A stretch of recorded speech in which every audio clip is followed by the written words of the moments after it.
आओ भैया ए भरले बाड़ा टकिया हो जब दिया भूतलिए राजाबू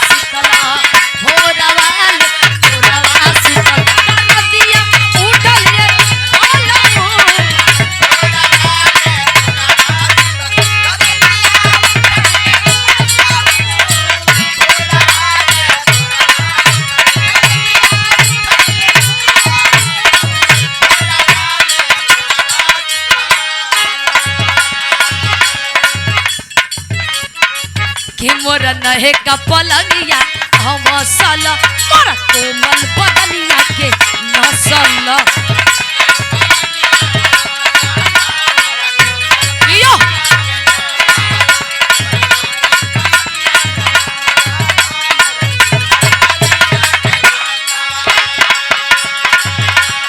दुल्हन का ही शिकायत बा।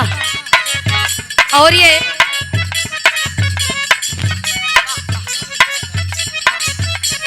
हमारे मंगरू भैया जी के सुपुत्र हम मुरारी भैया ना इस सुंदर माला और 500 रुपया दे के सम्मान के लिए बहुत बहुत भैया के प्रणाम बा। सकल पंच के प्रणाम पहुंचे कहे का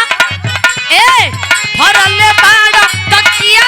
हो जब दिया भूतलिए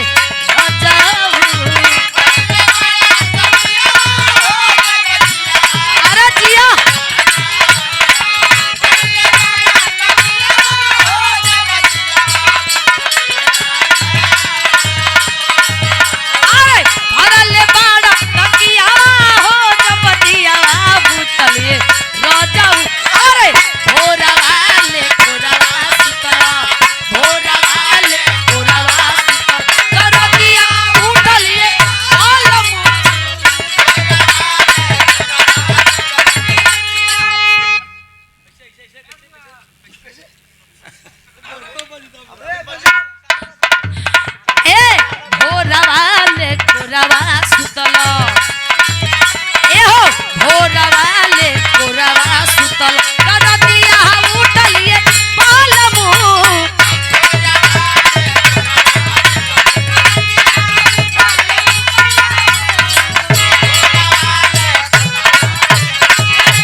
भैया वाह सुंदर पुष्पहार 500 रुपया बड़ा अदायगी के साथ गजब का तो हर डांस में हर डांस का दुनिया दीवाना हो जाए बस खाली YouTube पर चढ़े दो तोहरों के हमनी के संगे संगे लोग तोहरों के खोज लगी हैं कि वो कहाँ बाड़े उनके ना लेके लहजा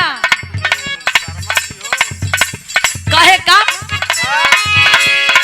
कि मोरा नहे का पलंगिया मसल मोरा कोमल बदनिया के नसल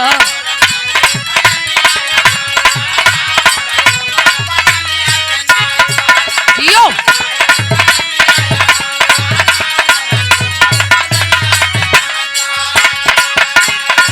रात भर माता ले के राजा जी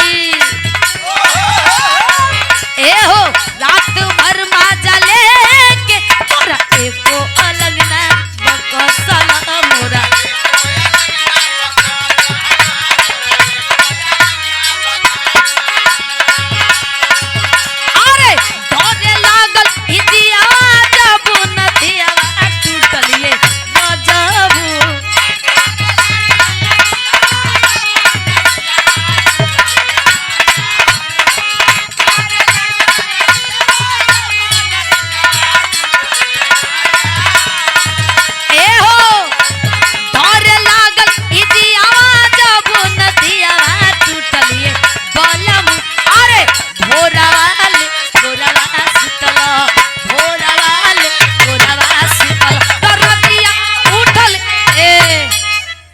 तो फिर से